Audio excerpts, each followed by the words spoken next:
Good evening, students. Today I am going to start your chapter 7, that is equilibrium. Actually, this chapter contains two parts. सबसे पहले हम part पढ़ेंगे chemical equilibrium का और उसके बाद इसका सेकंड पार्ट है आयनिक इक्विलिब्रियम. तो आज हम पढ़ेंगे कि केमिकल इक्विलिब्रियम क्या होता है और कौन कौन से जो हमारे फिनोमिना है इससे रिलेटेड है. तो सबसे पहले तो हमें पता होना चाहिए व्हाट इज इक्विलिब्रियम. किसी भी नॉर्मल कंडीशन में अगर हम देखें इक्विलिब्रियम को अगर हम एक्सप्लेन करें तो हम ये कह सकते हैं, जैसे अगर मैं फिजिक्स की लैंग्वेज में एक्सप्लेन करूं कि कोई भी body under the influence of opposite and equal forces move नहीं करेगी. हमने दो फोर्सेस लगाई, अपोजिट डायरेक्शन में है और इक्वल फोर्सेस है, तो वो इक्विलिब्रियम में है. ऐसे ही अगर मैं केमिकल रिएक्शन में इक्विलिब्रियम की बात करूं तो केमिकल रिएक्शन में इक्विलिब्रियम का मतलब है ऐसे रिएक्शन जिसमें rate of forward reaction and rate of backward reaction दोनों सेम हो. जितने नंबर ऑफ मॉलिक्यूल्स रिएक्टेंट से प्रोडक्ट में जा रहे हैं उतने नंबर ऑफ मॉलिक्यूल्स प्रोडक्ट से रिएक्टेंट में आ रहे हैं. तो उस स्थिति को, उस सिचुएशन को हम कहेंगे इक्विलिब्रियम. तो जब वो केमिकल रिएक्शन में होगा तो वो हो जाएगा हमारा केमिकल इक्विलिब्रियम. तो कुछ एग्जांपल्स मैं देती हूँ आपको. Equilibrium involving oxygen molecules and protein haemoglobin play a crucial role in the transport and delivery of oxygen from our lungs to our muscles. हमारी बॉडी में ऑक्सीजन का ट्रांसपोर्टेशन होता है. It's a very good example of equilibrium है. Similar equilibrium involving carbon monoxide molecules and haemoglobin account for the toxicity of carbon monoxide. हमने पढ़ा है carbon monoxide एक पॉइजनस गैस है और अगर हमारे हीमोग्लोबिन के साथ कंपाउंड बना लेती है कार्बोक्सी हीमोग्लोबिन, तो अगर ज़्यादा अमाउंट में बन जाता है तो पेशेंट की डेथ भी हो जाती है. तो this is again a example of equilibrium. तो सबसे पहले अगर मैं इक्विलिब्रियम स्टेट की बात करूंगी तो बेटा सबसे पहले एक तो मुझे एक क्लोज सिस्टम लेना पड़ेगा, क्योंकि इक्विलिब्रियम की बात मैं ओपन सिस्टम में नहीं कर सकती. ओपन सिस्टम में अगर मैं इक्विलिब्रियम की बात करती हूँ तो मैं इक्विलिब्रियम सेटअप ही नहीं कर सकती. क्लोज सिस्टम में मैं हमेशा बात करूंगी. क्लोज सिस्टम का मतलब क्या है? कोई भी ऐसा कंटेनर जो कि ढका हुआ हो, जो कि क्लोज्ड हो, जिस पर कोई लिड लगा हो. दैट इज बेसिकली, जैसे अब मैं वाटर और वाटर वेपर में ही इक्विलिब्रियम की बात करूं, वाटर एंड वाटर वेपर में इक्विलिब्रियम कैसे सेटअप होगा? बेटा वाटर एंड वाटर वेपर में इक्विलिब्रियम सेटअप होगा आपका जितने number of water vapours liquid water में कन्वर्ट हो रही होंगी उसकी सरफेस से अट्रैक्ट होकर फोर्स से, उतने ही नंबर ऑफ वाटर के जो मॉलिक्यूल्स हैं लिक्विड से वो गैसेस स्टेट में, वेपर स्टेट में जा रहे होंगे. तो that is equilibrium state when the rate of the forward reaction is equal to the rate of the backward reaction. आप इस रिएक्शन के थ्रू देख सकते हैं this reaction is an equilibrium. Reversible reaction है, इस डायरेक्शन में भी जा रही है, इस डायरेक्शन में भी. और जब ये दोनों प्रोसेस इक्वल स्पीड के हो जाएंगे, बराबर हो जाएंगे, देन इक्विलिब्रियम मिक्सचर बन जाएगा या इक्विलिब्रियम स्टेट आपकी अचीव्ड हो जाएगी. ना अब एक क्वेश्चन आता है whether the equilibrium is dynamic और स्टैटिक. सीधी सी बात है बेटा, अगर मैं सिर्फ केमिकल रिएक्शंस की बात कर रही हूँ, फिजिकल प्रोसेसेस की बात कर रही हूँ, तो दोनों केसेस में मेरा जो इक्विलिब्रियम होगा वो डायनेमिक होगा, क्योंकि rate of forward reaction equals to rate of backward reaction है.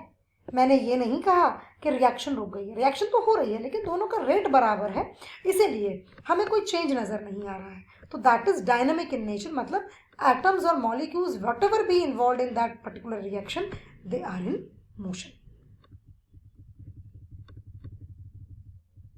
Now, what important points we have to remember during a chemical equilibrium? हमने क्लासिफिकेशन भी दिया है. The reactions that proceed nearly to completion and only negligible concentration of reactants are left. 3 तरह के equilibrium setup होते हैं. कैसे? एक वो रिएक्शन जो ऑलमोस्ट कंप्लीट हो गई है, थोड़े से रिएक्टेंट बचे थे और इक्विलिब्रियम सेटअप हो गया.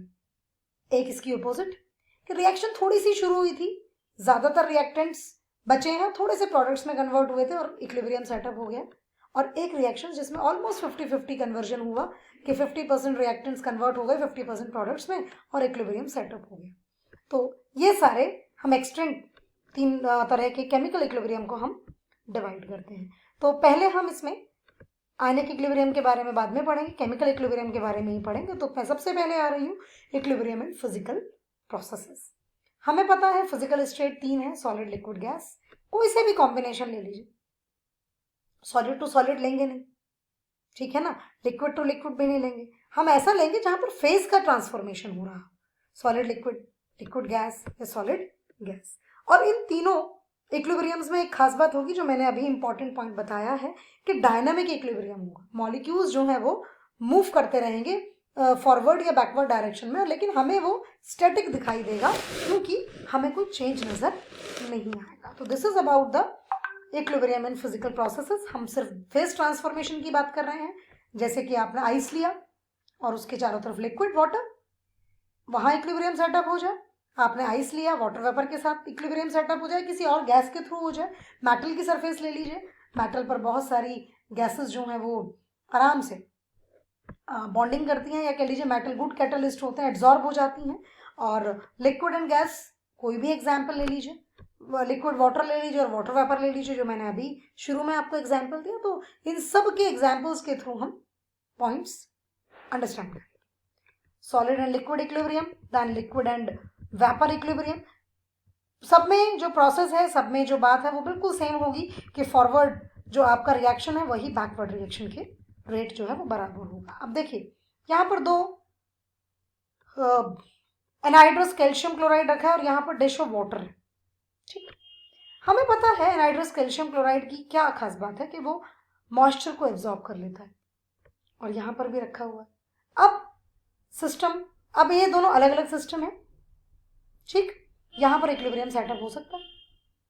कैसे इक्विलिब्रियम सेटअप होगा? इक्विलिब्रियम सेटअप हो जाएगा जब rate of forward reaction, rate of backward reaction दोनों बराबर हो जाएंगे।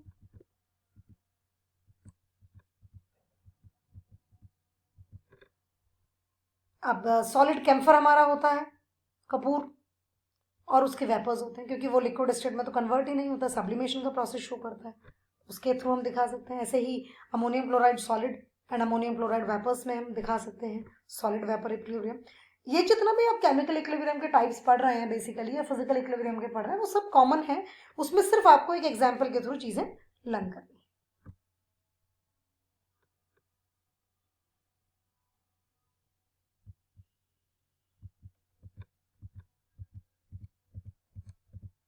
Now, I want to discuss this. Equilibrium is governed by Henry's law. अब हेनरी ने क्या लॉ दिया था बेटा? हेनरी का जो लॉ है वो था solubility of a gas in a liquid, कि गैस किस कंडीशन में किसी लिक्विड में ज्यादा सॉल्युबल होगी और किन कंडीशंस में कम सॉल्युबल होगी। हेनरी ने ये लॉ दिया था। हेनरी ने कहा था कि जो मास है गैस का, जो कि गिवन मास ऑफ सॉल्वेंट में डिसॉल्व हो रही है किसी भी टेम्परेचर पर, वो डायरेक्टली प्रोपोर्शनल है उसके मोल फ्रैक्शन की। That is directly proportional to the mole fraction या pressure of the gas above the solvent, that is directly proportional to the mole fraction, ठीक है। तो हेनरी ने हमें सबसे पहले बताया कि हमारा गैस किस तरीके से सॉल्यूबल होगी किसी भी सॉल्वेंट में, ठीक है। और ये वाला जो प्रोसेस है ये हम डिटेल्ड में स्टडी करते हैं क्लास 12 इन चैप्टर सॉल्यूशंस के चैप्टर में हम ये वाला पॉइंट जो है वो पूरा डिस्कस करते हैं। तो this is about the Henry's law. जितना ज्यादा मोल फ्रैक्शन होगा गैस का, ऊपर जो प्रेशर होगा वो उतना कम होगा, ठीक है। इस तरीके से हम इनको दोनों को क्या करते हैं, कोरिलेट करते हैं। टेम्परेचर जितना बढ़ेगा गैस का अमाउंट लिक्विड में उतना कम डिसॉल्व होगा। आपने देखा होगा जब आप घर में पानी गर्म करते हैं तो पानी गर्म करने पर जैसे जैसे वो गर्म होता जाता है वैसे वैसे बबल्स उसमें से निकलने शुरू हो जाते हैं, ऑक्सीजन जो डिसॉल्व होती है ना वो बाहर निकलनी शुरू हो जाती है। इसलिए हमें बहुत तेज गर्म पानी नहीं पीना चाहिए, ये एक इफेक्ट है इसका। तो जैसे जैसे टेम्परेचर बढ़ेगा वैसे वैसे अमाउंट जो है वो डिक्रीज होगा। तो टेम्परेचर लो होना चाहिए, ज़्यादा सॉल्युबिलिटी होगी। हम ये कहते हैं कि हमारे जो एक्वेटिक एनिमल्स हैं वो वाटर में डिसॉल्व ऑक्सीजन यूज करते हैं। ज़्यादा टेम्परेचर होगा वो डीप सी चले जाते हैं क्योंकि वहां पर कॉन्सेंट्रेशन ज़्यादा मिलेगी, ऊपर सरफेस पर टेम्परेचर ज़्यादा हो जाता है, सॉल्युबिलिटी कम हो जाती है। Now some important points between जो हमने भी फिजिकल इक्विलिब्रियम पढ़ा प्रोसेस में और कंक्लूजन्स हमने क्या निकाले। लिक्विड और वेपर जब हम सिस्टम लेते हैं तो हमारा जो पार्शियल प्रेशर है वाटर का कांस्टेंट होना चाहिए at given temperature. Solid to liquid ले रहे हैं तो वहां हम मेल्टिंग पॉइंट की बात करेंगे। सॉल्यूट एंड सॉल्यूट, सॉल्यूशन में और सॉलिड ले रहे हैं, और जैसे शुगर लिया और आपने शुगर सॉल्यूशन लिया है तो वहां पर हम कंसंट्रेशन की बात करेंगे, और अगर हम गैसेस ले रहे हैं तो वहां प्रेशर एंड टेम्परेचर की बात करेंगे। ना general characteristics of equilibrium involving physical process, आप ये देख सकते हैं, ये हमारे 5 इंपॉर्टेंट कैरेक्टरिस्टिक्स हैं, या आप कह लीजिए जिस्ट है पूरा का पूरा जो प्रोसेस मैंने आपको अभी तक पढ़ाया। Equilibrium is possible only in a close system, मैं पहले ही कह चुकी हूँ। Both the opposing processes occur at the same rate, ये भी मैं आपको बता चुकी हूँ, और इक्विलिब्रियम डायनामिक होगा। मेजरेबल प्रॉपर्टीज जो है सिस्टम की वो कांस्टेंट हो जाएंगी, हम उनको मेजर नहीं कर पाएंगे। फिर equilibrium is attained for a physical process, it is characterized by constant value of one of its parameter at a given temperature. कोई ना कोई तो हमें कांस्टेंट रखना पड़ेगा, तभी हम फाइंड आउट कर पाएंगे, अगर हम फाइंड आउट नहीं कर पाएंगे। And the last is the magnitude of such quantities at any stage indicates the extent to which the physical process has proceed before reaching equilibrium. तो these are the 5 important characteristics of the physical processes. ठीक है, तो this is about for today. Thank you and have a good day.